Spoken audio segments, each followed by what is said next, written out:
देखिए, इस वीडियो के अंदर हम देखेंगे जो नायब तहसीलदार का पेपर हुआ है। मेरा पेपर हुआ है दिल्ली इंद्रप्रस्थ इंजीनियरिंग कॉलेज में। तो उसका पेपर का पैटर्न क्या रहा है और पेपर का जो लेवल किस तरीके का रहा है, किस तरीके के क्वेश्चन पूछे गए हैं। तो देखिए, पेपर का पैटर्न जो है 80 क्वेश्चन तो आए हैं सब्जेक्टिव, यानी दिल्ली गवर्नमेंट से रिलेटेड हैं ज़्यादातर क्वेश्चन, 80 क्वेश्चन। फिर 10 क्वेश्चन है वो मैथ के, 10 क्वेश्चन रीजनिंग के और 10 क्वेश्चन हैं वो इंग्लिश के हैं और 10 क्वेश्चन हैं वो जीके के हैं, जिसमें जनरल इंडिया की जीके आ जाती है। और ये 80 क्वेश्चन हैं, ये स्पेसिफिकली मैक्सिमम क्वेश्चन दिल्ली से और करंट अफेयर से क्वेश्चन थे। अब 80 क्वेश्चन का बाइफर्फिकेशन देख लेते हैं हम। 80 क्वेश्चन में किस तरीके के क्वेश्चन पूछे गए हैं। देखिए, 80 क्वेश्चन में पूछे गए हैं, जो क्वेश्चन पूछे गए थे, जैसे कि दिल्ली गवर्नमेंट का जो 1954 का जो एक्ट है, उनकी धाराओं से क्वेश्चन पूछे गए हैं, उनके सेक्शंस से क्वेश्चन हैं वो पूछे गए हैं। 1957 के जो एक्ट हैं उनसे क्वेश्चन पूछे गए हैं, बहुत सारे क्वेश्चन। और जैसे कि बिपरजॉय जो यहाँ पर इंडिया में साइक्लोन आया था, उसका नाम कौन से देश ने दिया था, उस तरीके का क्वेश्चन पूछा गया था। 1 जुलाई 2023 में AI का ग्लोबल हब टाइप में कुछ मीटिंग हुई थी, उसके बारे में पूछा गया था। और एक पूछा गया था चितवन, एक अभयारण्य है चितवन, नेपाल से रिलेटेड जुड़ा हुआ है, मतलब नेपाल का है चितवन अभयारण्य, उससे इंडिया का कौन सा अभयारण्य है वो जुड़ा हुआ है, इस तरीके का क्वेश्चन था। और एक क्वेश्चन जो पूछा गया था वो एक्टों में, जैसे कि 1894 के जो एक्ट हैं वहाँ से क्वेश्चन पूछा गया था।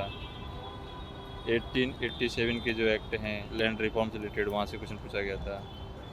2011 के जो साक्षरता, मतलब कि जो जनगणना है, वहाँ से भी क्वेश्चन पूछा गया था कि 2011 की जनगणना के अनुसार क्या है, जो माइनॉरिटी है, सेकंड हाईएस्ट माइनॉरिटी कौन सी है, माइनॉरिटी कास्ट।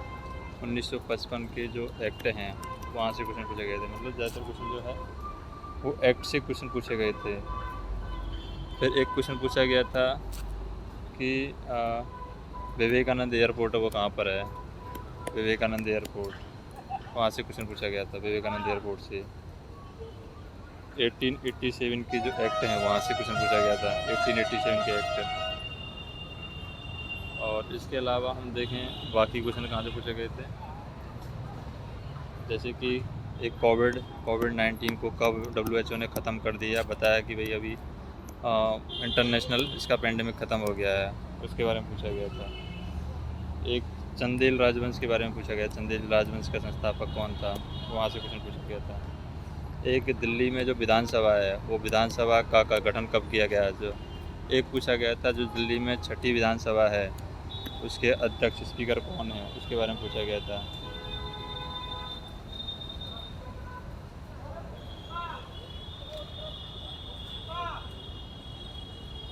इसके अलावा एक क्वेश्चन पूछा गया था CRI इंडेक्स से रिलेटेड था, एक carbon zero net carbon zero emission का लक्ष्य जो रखा गया, उससे क्वेश्चन पूछा गया था। और एक पूछा गया था जैसे कि जो राष्ट्रपति हैं हमारी, उनकी जनजाति से रिलेटेड क्वेश्चन पूछा गया था कि वो जनजाति कौन से इलाके में रहती है, कोकी जनजाति के लोग हैं, उस तरीके का क्वेश्चन पूछा गया था। एक क्वेश्चन पूछा गया था कि जो उड़ीसा है उसको कितने राज्यों की सीमा है वो घेरे हुए है, कितने राज्यों की सीमाओं से टच करता है उड़ीसा, वो क्वेश्चन पूछा गया था।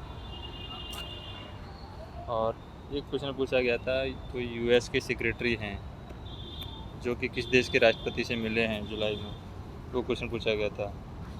एक क्वेश्चन पूछा गया था द लीडर जो बुक है, लीडर बुक, इसके लेखक कौन है, किसने बुक लिखी है लीडर बुक, कोई स्वतंत्रता सेनानी है, भारत का स्वतंत्रता सेनानी, उसके बारे में था लीडर बुक। एक क्वेश्चन पूछा गया था जो विक्रमशिला गंगा अभयारण्य है बिहार, वो कहाँ पर है, कुछ स्टेट के नाम दे देते हैं, विक्रमशिला गंगा अभयारण्य, उस तरीके से क्वेश्चन पूछा गया था।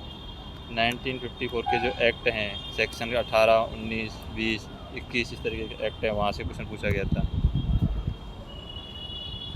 तो इस तरीके से है। करंट अफेयर भी काफ़ी पूछा गया था और दिल्ली गवर्नमेंट से रिलेटेड है क्वेश्चन है, वो ज़्यादातर पूछे गए थे। बहादुर शाह के बारे में भी एक क्वेश्चन है, वो बहादुर शाह के बारे में पूछा गया था। बहादुर शाह जफ़र उनकी मृत्यु कब हुई थी उसके बारे में पूछा गया था। एक पुष्यमित्र ये कौन से वंश के राजवंश के संस्थापक थे उसके बारे में क्वेश्चन पूछा गया था। और एक पंचायत के बारे में पूछा गया था कि पंचायत के बारे में कौन से आर्टिकल में बताया जाता है पंचायत के बारे में, एक क्वेश्चन ये पूछा गया था पंचायत के बारे में। और एक पूछा गया था बीटा सोलर अभयारण्य, बीटा सोलर जो प्रोजेक्ट है वो कहाँ पर लगाया गया है उसके बारे में पूछा गया था। तो इस तरीके से क्वेश्चन है पूछे गए थे। और अगर हम बात करें मैथ की क्वेश्चंस का लेवल क्या था। मैथ के क्वेश्चंस का लेवल ये था कि मान लो एक क्वेश्चन पूछा गया था कि 11,000 है, उसमें 95 कंप्यूटर ख़रीदे हैं, 40 कंप्यूटर हैं वो 820 रुपये प्रॉफिट पर बेच दिए, 45 कंप्यूटर हैं वो 200 प्रॉफिट पर बेच दिए और बाकी जो कंप्यूटर हैं वो 250 लॉस पे बेच दिए। तो ओवरऑल कितना लाभ होगा हानि होगा। लाभ हानि से थे 3-4 क्वेश्चन। ट्रिग्नोमेट्री यहाँ पर नहीं थी और मैक्सिमम क्वेश्चन है लाभ हानि से थे। कुछ स्पीड के क्वेश्चन थे कि जैसे एक ट्रेन है उसकी स्पीड है मान लो और कुछ स्पीड दे रखी है कि P किलोमीटर है T समय में तय करती है। अगर वो 2 किलोमीटर अपना स्पीड बढ़ा देता है तो 30 मिनट कम समय लेगी, अगर 1 किलोमीटर स्पीड कम कर देते तो 30 मिनट ज़्यादा समय लेगी। तो फिर एक की स्पीड पूछ ली, इस तरीके से पूछ लिया। एक स्कूटर और उसके बारे में था, स्पीड से रिलेटेड भी 3-4 क्वेश्चन थे, स्पीड और चाल से रिलेटेड क्वेश्चन, और लाभ आने से 3-4 क्वेश्चन थे। तो ऐसे टोटल 10 ही क्वेश्चन थे उसमें जो मैथ के अंदर। रीजनिंग के अंदर सारे की सारी रीजनिंग जो है वो अल्फ़ाबेटिकल से रिलेटेड थी, अल्फ़ाबेटिकल के जो कोड हैं उनसे रिलेटेड थी रीजनिंग। बाकी और कुछ नहीं था रीजनिंग में, सिर्फ कोड दे रखे थे, कोडों के अंदर वो पैटर्न को समझना था। और जीके के अंदर की बात करें, जीके के अंदर जो 10 क्वेश्चन पूछे गए थे उसमें भारतीय संविधान में जो इक्वलिटी है वो कहाँ से ली गई है उसके बारे में पूछा गया था।